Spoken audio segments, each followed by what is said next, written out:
നിങ്ങൾ ലൈഫിൽ എത്രമാത്രം എഫേർട്ട് എടുക്കുന്നുണ്ടാകാം. അത് നിങ്ങളുടെ ഫാമിലിയുടെ അടുത്തായിക്കോട്ടെ, ഫ്രണ്ട്സ് ആയിക്കോട്ടെ, പാരൻസ് ആയിക്കോട്ടെ, കൊലീഗ്സ് ആയിക്കോട്ടെ, ഈവൻ നിങ്ങളുടെ പാർട്ട്ണർ അടുത്ത് പോലും എത്ര ജെനുവിൻ ആൻഡ് ലോയലായിട്ട് നിന്നാലും നിങ്ങൾ അർഹിക്കുന്ന ഒരു ബഹുമാനം അല്ലെങ്കിൽ നിങ്ങൾ ആഗ്രഹിക്കുന്ന പോലത്തുള്ള ഒരു റെസ്പെക്റ്റ് കിട്ടുന്നില്ല എന്ന് നിങ്ങൾക്ക് എപ്പോഴെങ്കിലും തോന്നിയിട്ടുണ്ടോ? ഉറപ്പായിട്ടും ലൈഫിൻ്റെ ഏതെങ്കിലും ഒരു പോയിന്റ് എത്തുമ്പോൾ നമ്മൾക്ക് എല്ലാവർക്കും വരുന്നൊരു തോട്ടാണ്. ആൻഡ് മെജോറിറ്റി ഓഫ് ആൾക്കാരും ഇതിനെ വളരെ നോർമലൈസ് ചെയ്യുകയാണ്. അല്ലെങ്കിൽ എൻ്റെ ലൈഫ് ഇങ്ങനെയാണ്, എൻ്റെ ലൈഫിൻ്റെ ഒരു പാർട്ട് ഇങ്ങനെയാണ്. ഡിസ്റെസ്പെക്റ്റ് ഒരു ചവിറ്റുകൊട്ടയിൽ എറിയുന്ന പോലെ എന്നെ യൂട്ടിലൈസ് ചെയ്തിട്ട് കളയാനുള്ളതാണ് എൻ്റെ ജീവിതം എന്നാണ് കുറേ ആൾക്കാരുടെ വിചാരം. നോ, യു ഡിസേർവ് ബെറ്റർ, ഇല്ലേ? ബാക്കിയുള്ളവർക്ക് സ്നേഹവും ബഹുമാനം ലഭിക്കുന്ന പോലെ നിങ്ങൾക്കും അത് ലഭിക്കണ്ടേ? അതിനുള്ള എല്ലാ റൈറ്റ്സും നിങ്ങൾക്കുണ്ട്.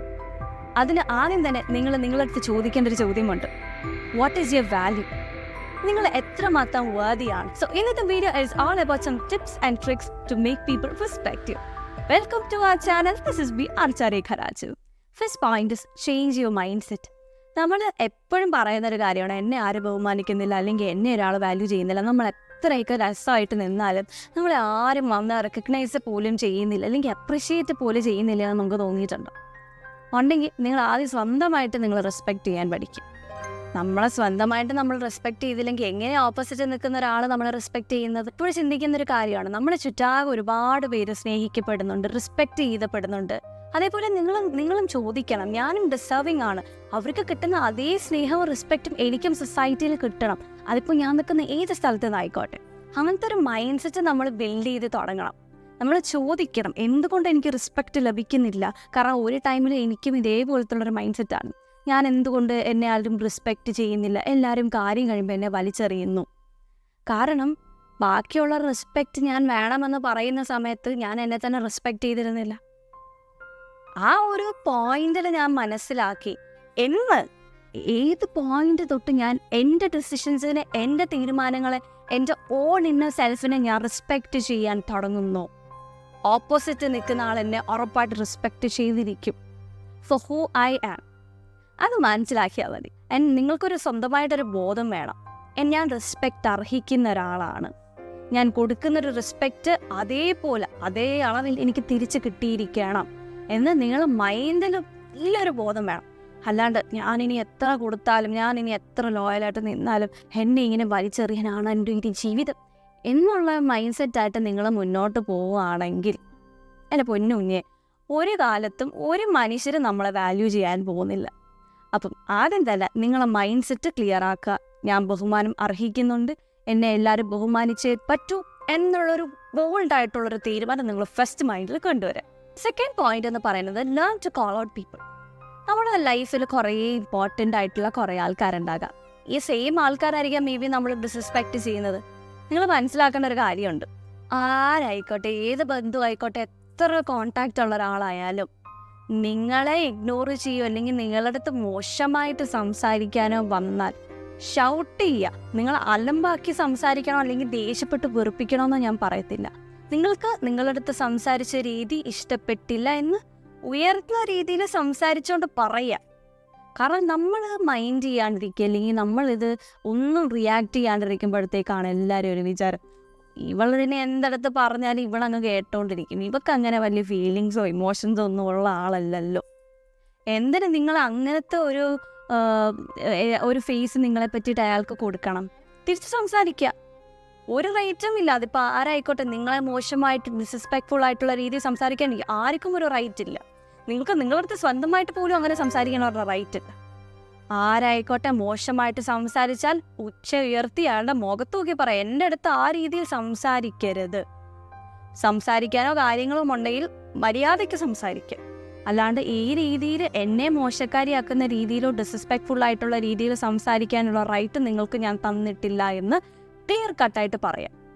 കാരണം നമ്മൾ ഇത് പറയാണ്ടിരിക്കുമ്പോഴത്തേക്ക് ആക്സെപ്റ്റ് ചെയ്യുമെന്നാണ് അവരുടെ വിചാരം. അങ്ങനെ ഒരിക്കലും ചെയ്യരുത്. Call them out. Really really important. അടുത്ത പോയിന്റ് എന്ന് പറയുന്നത് ഡോണ്ട് ബി ടു അവൈലബിൾ. ഇതൊരു സൈക്കോളജിയാണ്. നമ്മളുടെ ഈ ഫിലിം സ്റ്റാർസ് ഒക്കെ ചെയ്യുന്നൊരു കാര്യമാണ്. അവർ എന്തെങ്കിലും ഫംഗ്ഷന് പോയാൽ അപ്പോഴേ സ്കിപ്പ് ചെയ്തിട്ട് പറയും, എനിക്ക് വേറൊരു ഫംഗ്ഷൻ ഉണ്ട്, വേറെ ഫംഗ്ഷൻസ് കുറേ ഫംഗ്ഷൻസ് അറ്റൻഡ് ചെയ്യാനുണ്ടെന്നുള്ളത്. അതിപ്പോൾ വേറെ പ്രോഗ്രാം ഇല്ലെങ്കിൽ പോലും അവരങ്ങനെ പറയുന്നതിൻ്റെ എന്തെന്ന് വെച്ചിട്ടുണ്ടെങ്കിൽ അവിടെ ഒരു പവറാണ് കാണിക്കുന്നത്. ബിക്കോസ് കുറേ കാര്യങ്ങൾ ചെയ്യാനുണ്ട്, അപ്പം ഞാൻ ഒരുപാട് അവൈലബിൾ അല്ല. കാരണം നമ്മൾ അവൈലബിലിറ്റി കുറയുമ്പോഴത്തേക്ക് നമ്മുടെ അടുത്തുള്ള റെസ്പെക്റ്റ് കൂടും. ആ ഒരു പവറാണ് അവിടെ നമ്മൾ ഇംപ്ലിമെൻറ്റ് ചെയ്യുന്നത്. അപ്പോൾ ഇതും പറയും നമ്മൾ ആരുടെ അടുത്ത് സംസാരിക്കേണ്ട, അല്ലെങ്കിൽ നമ്മളൊരാളുടെ കാര്യത്തിന് പോകണ്ട എന്നൊന്നുമല്ല പറയണത്. നമ്മൾ ഒരാളുടെ അടുത്ത് നമ്മളെ അവൈലബിലിറ്റി അല്ലെങ്കിൽ നമ്മളൊരാൾക്ക് സ്പെൻഡ് ചെയ്യുന്നത് ടൈം കുറയ്ക്കുക. നമ്മൾക്ക് വേറെ കാര്യങ്ങളുണ്ട്, കുറേ പരിപാടീസ് ഉണ്ട് എന്നുള്ള രീതിയിൽ തന്നെ നമ്മൾ മെയിൻറ്റെയിൻ ചെയ്ത് വെച്ചാൽ അപ്പം അവർ തന്നെ വിചാരിക്കും ഒരു വേറെ പരിപാടീസൊക്കെ ഉണ്ട്, ഇവൻ കുറച്ച് ബിസിയാണ്, അപ്പോൾ എന്ത് വലിയ സംഭവമാണെന്നുള്ള രീതി ചുമ്മാ ഇരിക്കട്ടെ. സോ നമ്മളെപ്പോഴും ബിസിയാക്കി വെക്കുക. ആൻഡ് ആവശ്യമുള്ളപ്പോൾ മാത്രം സംസാരിക്കുക, ആവശ്യമുള്ള മാത്രം അവൈലബിൾ ആയിട്ടിരിക്കുക. ഒരുപാട് അവൈലബിലിറ്റി വന്നാൽ അവിടെ ഡിസ്റെസ്പെക്റ്റ് കൂടാനുള്ള ചാൻസസ് വളരെ കൂടുതലാണ്. 4th പോയിന്റ് എന്ന് പറയുന്നത് learn to cut off toxic people, അല്ലെങ്കിൽ people who don't respect you. അതിപ്പോൾ എന്ത് കൈൻഡ് ഓഫ് റിലേഷൻഷിപ്പ് ആയിക്കോട്ടെ, അതിൻ്റെ ഒരു ബേസ് എന്ന് പറയുന്നത് തന്നെ റെസ്പെക്റ്റ്. നിങ്ങളെ ഒരാൾ റെസ്പെക്റ്റ് ചെയ്തില്ലെങ്കിൽ ആ ഒരു റിലേഷൻഷിപ്പിന് എന്ത് വാല്യൂ ആണ് നിങ്ങൾ കൊടുക്കുന്നത്, അല്ലെങ്കിൽ എന്ത് മീനിങ് ആണ് അതിന് കൊടുക്കുന്നത്? ബന്ധത്തിലുള്ള ആരായിക്കോട്ടെ, ഇതിലിപ്പോൾ ഏത് ഫ്രണ്ട്സ് ആയാലും കളി തമാശയ്ക്ക് പോലും നമ്മളെ റെസ്പെക്റ്റ് ചെയ്യാത്ത രീതിയിൽ സംസാരിക്കുകയാണെങ്കിൽ കട്ട് ചെയ്യുക. ആ കട്ട് ചെയ്യുന്ന സ്ഥാനത്ത് ഉറപ്പായിട്ടും കുറച്ചുകൂടെ കഴിഞ്ഞ് നിങ്ങൾ സ്വന്തമായിട്ടൊരു ബെസ്റ്റ് വേർഷൻ കൊടുക്കുമ്പോൾ ആ സ്ഥാനത്ത് നിങ്ങളുടെ അടിപൊളിയായിട്ട് നിങ്ങൾ റെസ്പെക്റ്റ് ചെയ്യുന്ന ആൾക്കാർ ഉറപ്പായിട്ടും വരും. കാരണം എന്നെയൊക്കെ ഒരു ടൈമിൽ ഞാൻ പല വീഡിയോസിലും ഞാൻ പറഞ്ഞിട്ടുള്ളൊരു കാര്യമാണ്, ഞാൻ എൻ്റെ ചുറ്റാകെ നിൽക്കുന്ന ആൾക്കാരെന്ന് പറഞ്ഞ് എന്നെ വളരെ മോശമായിട്ട് സംസാരിക്കുന്ന ഒരാളാണ്. കാരണം അങ്ങനെ പറയുമ്പോൾ എൻ്റെ വാല്യൂ അവിടെ താഴ്ന്നുകൊണ്ടിരിക്കുകയാണ്. പക്ഷെ പിന്നീട് ഞാൻ ആലോചിച്ചു, ഇതല്ല, ഇതേ കൈൻഡ് ഓഫ് ഒരു റിലേഷൻഷിപ്പ് അല്ല, അല്ലെങ്കിൽ ഇതേ കൈൻഡ് ഓഫ് ഒരു വാല്യൂ അല്ല എനിക്ക് കിട്ടേണ്ടത്. ഐ ഡിസേർവ് ബെറ്റർ അല്ലേ? നിങ്ങൾ എത്ര നാളിങ്ങനെ ആൾക്കാരെ പുച്ഛിച്ചും താഴ്ത്തിയും മോശമായിട്ട് സംസാരിച്ച് നിങ്ങളുടെ ലൈഫ് കൊണ്ടുപോകും. ഒരു പോയിന്റ് വരുമ്പോൾ നമുക്ക് തന്നെ മടുക്കും. ആ ഒരു പോയിന്റിൽ എത്തുന്നതിന് പിന്നെ മനസ്സിലാക്കുക, നിങ്ങളെ മോശമായിട്ട് സംസാരിക്കുന്ന ആൾക്കാർ ഒരിക്കലും നിങ്ങളെ നല്ലതിന് വേണ്ടി സംസാരിക്കില്ല. ചിലരിങ്ങനെ പറയുക, ഞാൻ തമാശയ്ക്ക് പറഞ്ഞു, നിനക്ക് അങ്ങനെ അങ്ങ് എടുത്തൂടെ, എന്തിനങ്ങനെ സംസാരിക്കണം, നിങ്ങളങ്ങനെ സംസാരിക്കും. നിങ്ങളങ്ങനെ സംസാരിക്കുകയാണെങ്കിൽ എനിക്കൊന്നും പറയാനില്ല. പക്ഷെ നിങ്ങൾ അതേപോലെ സംസാരിക്കാതെയാണ് നിങ്ങൾ തിരിച്ച് ഡിസ്റെസ്പെക്റ്റ് ചെയ്യുന്നുണ്ടെങ്കിൽ ഒന്നും നോക്കാനില്ല, കട്ട് ചെയ്ത് കളയണം. അതിപ്പോൾ ആരായിക്കോട്ടെ, അതിനകത്ത് യാതൊരു മടിയും കാണിക്കരുത് കേട്ടോ. 5th പോയിന്റ് എന്ന് പറയുന്നത് stand for your self and don't feel sorry. Specially ഞാൻ പെൺപിള്ളേരുടെ അടുത്ത് പറയണ ഞാൻ കേട്ടിട്ടുണ്ട്, എടി നീ ഒരു വെങ്കൊച്ചല്ലേ, എന്തെങ്കിലുമൊക്കെ വന്നെങ്കിൽ നീ അങ്ങ് ക്ഷമിച്ചങ്ങ് നിൽക്കണം, അല്ലെങ്കിൽ കണ്ടില്ലെന്നങ്ങ് നടിക്കണം. നമ്മൾ എത്ര നാൾ അങ്ങനെ ജീവിക്കും? എത്ര നാൾ നമ്മുടെ ലൈഫിൽ അത് ടോളറേറ്റ് ചെയ്ത് നമ്മൾ മുമ്പോട്ട് പോകും? അങ്ങനെ നിന്ന് പോയാൽ അവസാനം ഒരു സമയം വരുമ്പോഴത്തേക്ക് ചവിട്ടി നിൽക്കാൻ പോലും ഒരു സ്ഥലം കാണത്തില്ല. അപ്പോൾ if you do believe in your self, അല്ലെങ്കിൽ നിങ്ങൾ ചെയ്ത ഒരു കാര്യം 100% ശരിയാണെങ്കിൽ സ്റ്റാൻഡ് ഫോർ യുവർ സെൽഫ്. അല്ലെങ്കിൽ ഒരു അടി തീർക്കാൻ വേണ്ടി നിങ്ങൾ സോൾവ് ചെയ്യേണ്ട, അവിടെ നിങ്ങളുടെ അടുത്തുള്ള സെൽഫ് റെസ്പെക്റ്റ് ആണ് അവിടെ പ്രൂവ് ചെയ്യുന്നത് അല്ലേ? പക്ഷേ നിങ്ങൾ വേറൊരാൾക്ക് വിട്ടുകൊടുക്കുമ്പോഴത്തേക്കും അയാളുടെ ഒരു റെസ്പെക്റ്റ് അവിടെ കൂടും. നമ്മൾക്ക് സ്വന്തമായിട്ടുള്ള റെസ്പെക്റ്റ് ഇങ്ങനെ കുറഞ്ഞു വരും അല്ലേ? നിങ്ങൾ തന്നെ ഒന്ന് ആലോചിച്ച് നോക്കി, എത്രയോ സ്ഥലങ്ങളിലാണ് വിട്ടുകൊടുത്തിട്ടുള്ളത്. എന്നിട്ട് അവസാനം എന്ത് പറ്റി? ഒരു ഇഷ്യൂ വരുമ്പോഴത്തേക്കും നിങ്ങൾ വളരെ മോശമായിട്ട് സംസാരിക്കണം, അല്ലെങ്കിൽ എൻ്റെ ഭാഗത്താണ്, അങ്ങനെയല്ല. നിങ്ങൾക്ക് 100% ഉറപ്പാണ് നിങ്ങൾ ചെയ്ത് ശരിയാണ്. മറ്റൊരാൾക്ക് അയാളുടെ സൈഡ് ശരിയാക്കാൻ വേണ്ടി നിങ്ങൾ മോശമായി കൊടുക്കേണ്ടെന്ന് നിങ്ങൾക്ക് ഉറപ്പുണ്ടെങ്കിൽ, if you do believe in yourself, don't feel sorry for others. ഉറപ്പായിട്ടും 6th പോയിന്റ് ആണ്, ഞാൻ എൻ്റെ ലൈഫിലെ സെൽഫ് റെസ്പെക്റ്റ് എന്താണ്, അല്ലെങ്കിൽ വേറൊരാൾ എന്നെ എങ്ങനെ റെസ്പെക്റ്റ് ചെയ്യണം, എന്തുകൊണ്ട് റെസ്പെക്റ്റ് ചെയ്യണം എൻ്റെ ലൈഫിൽ ഏറ്റവും കൂടുതൽ പഠിപ്പിച്ചൊരു കാര്യമാണ്. കാരണം ഒരു ടൈം വരെ, ഒരു കുറച്ച് നാൾക്ക് മുന്നേ വരെ എനിക്ക് സ്വന്തമായിട്ടൊരു തീരുമാനം എനിക്ക് എടുക്കാൻ അറിയത്തില്ലായിരുന്നു. എനിക്ക് ബാക്കിയുള്ളവർ പറയണം, ഞാനിങ്ങനെ ഒപ്പീനിയൻ ചോദിക്കും, വേടാ ഇത് ചെയ്യട്ടെ, കരിയർ ഇത് മതിയോ. സ്വന്തമായിട്ട് നമുക്കൊരു തീരുമാനം ഉണ്ടാകില്ലായിരുന്നു. ചിലപ്പോൾ ഞാൻ എൻ്റെ ഒരു മൈൻഡ് വെച്ചിട്ടായിരുന്നു നമുക്കത് ചോദിക്കുക, ആസിനൊരു ഫ്രണ്ട് എന്നുള്ള രീതിയിൽ നമുക്ക് പറഞ്ഞു തരാൻ പറ്റും, ഇതാണ് നമ്മൾക്ക് ബെസ്റ്റ്. പക്ഷേ അവിടെ നമ്മൾ ഒട്ടും പവർലെസ്സായിട്ടുള്ളൊരു ഐഡൻറ്റിറ്റിയാണ് ഓപ്പോസിറ്റ് നിൽക്കുന്ന ഒരാൾക്ക് കൊടുക്കുന്നത്. നിങ്ങളുടെ ലൈഫിൽ നമുക്ക് സജഷൻസ് ചോദിക്കാം, പക്ഷേ ഒരിക്കലും മറ്റൊരാളുടെ വാലിഡേഷൻ്റെ പേരിൽ നിങ്ങളുടെ ലൈഫിൻ്റെ ചോയ്സസ് നിങ്ങൾ ഡിസൈഡ് ചെയ്യരുത്. എനിക്ക് പറ്റിയ ഭയങ്കര ഒരു മിസ്റ്റേക്കാണ്. അവിടെ നമ്മൾ ചിലപ്പോൾ നല്ലൊരു പോസിറ്റീവ് രീതിയിലായിരിക്കാം ചോദിക്കുന്നതാണ്, ഇതിനൊരു സജഷൻ പറയില്ലെങ്കിൽ ഇത് ചെയ്താൽ നല്ലതായിരിക്കും. പക്ഷേ ഓപ്പോസിറ്റ് നിൽക്കുന്ന ആൾക്കാർ വിചാരിക്കും, ഇവർക്ക് സ്വന്തമായിട്ട് ലൈഫിലൊരു തീരുമാനം പോലും എടുക്കാൻ പറ്റില്ല, ഇവൾക്ക് എന്ത് വാല്യൂ ആണ് കൊടുക്കേണ്ട, അവർ ചിലപ്പോൾ മനസ്സിൻ്റെ ഉള്ളിൽ അവർ വിചാരിക്കത്തില്ല, പക്ഷേ അവർ ആ ഒരു ആറ്റിറ്റ്യൂഡിൽ നമുക്ക് കാണാൻ പറ്റും എത്രമാത്രം റെസ്പെക്റ്റ് നമ്മൾക്ക് അവർ തരുന്നുണ്ടെന്നുള്ളത്. അതേപോലെ തന്നെ പവർ, നമ്മൾ പവർ അവിടെ ഇംപ്ലിമെൻ്റ് ചെയ്താലുണ്ടല്ലോ പിന്നെ തിരിഞ്ഞു നോക്കണ്ട, റെസ്പെക്റ്റ് നമ്മൾക്ക് കിട്ടിയിരിക്കും. പവർ എന്ന് പറയുമ്പോൾ ഇപ്പോൾ ഫിസിക്കൽ പവർ ഉണ്ടാകാം, അതേപോലെ തന്നെ ഏത് ഫീൽഡിൽ നമ്മൾക്കൊരു പവർ ഉണ്ടല്ലോ, നമ്മൾ ബെസ്റ്റ് വേർഷൻ കൊടുത്ത് അവിടെ ഒരു പവർ ബിൽഡ് ചെയ്താൽ, അതിപ്പോൾ ഫെയിം ആയിക്കോട്ടെ, പൈസ ആയിക്കോട്ടെ, വാട്ട് എവർ, അങ്ങനത്തെ ഉള്ളൊരു പവർ നമ്മുടെ ലൈഫിൽ ഇംപ്ലിമെൻ്റ് ചെയ്താൽ ചുറ്റാകെയുള്ള ആൾക്കാർ നമ്മളെ റെസ്പെക്റ്റ് ചെയ്യും. അവിടെ നമ്മളുടെ ഓൾഡർ വേർഷന് യാതൊരു ഇമ്പോർട്ടൻസും ഇല്ല. നമ്മൾ ഇപ്പോൾ ആസ് എൻ ഒരു പ്രസൻറ്റ് സ്റ്റേറ്റിൽ നമ്മൾ എത്രമാത്രം പവർഫുള്ളാണ്, ഏത് രീതിയിൽ നമ്മൾ ആറ്റിറ്റ്യൂഡ് ആയിക്കോട്ടെ, നമ്മുടെ ഒരു ആണായിക്കോട്ടെ പെണ്ണായിക്കോട്ടെ, എത്രമാത്രം നമ്മൾ പവർ അവിടെ പോസിറ്റിവിറ്റി ഇംപ്ലിമെൻ്റ് ചെയ്യുന്നുണ്ടോ അത്രയും റെസ്പെക്റ്റ് നമ്മൾക്ക് കിട്ടിയിരിക്കും. കാരണം ഒരു സമയത്ത് ഒരു പവർ കിട്ടുന്നതിന് മുന്നും പവർ വന്നതിന് ശേഷം എൻ്റെ ലൈഫിലുള്ള ആൾക്കാരുടെ ട്രൂ ഫേസസ് കണ്ടതിൻ്റെ ഒരു എക്സ്പീരിയൻസ് വെച്ചിട്ട് ഞാൻ പറയുകയാണ്, once you get the power in your hands, the whole atmosphere is gonna change and you can see the magic happening in your life. The last point is all about your body language.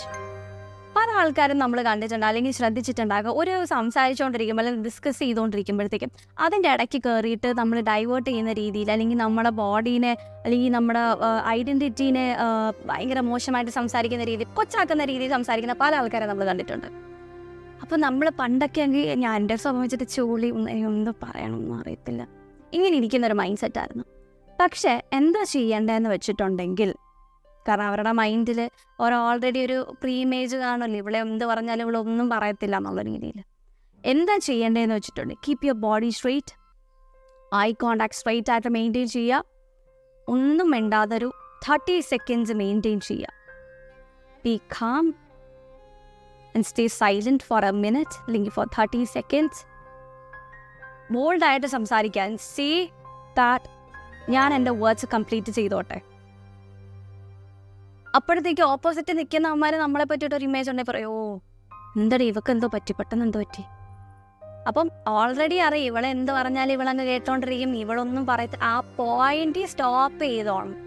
കാരണം അങ്ങനത്തെ ഒരു image കൊടുക്കുമ്പോഴത്തേക്കാണ് നമ്മുടെ ഗ്രൗണ്ടിൽ കയറി goal അടിക്കാനുള്ള space നമ്മൾ കൊടുക്കുന്നത്. ആണോ അല്ലേ ആണ്.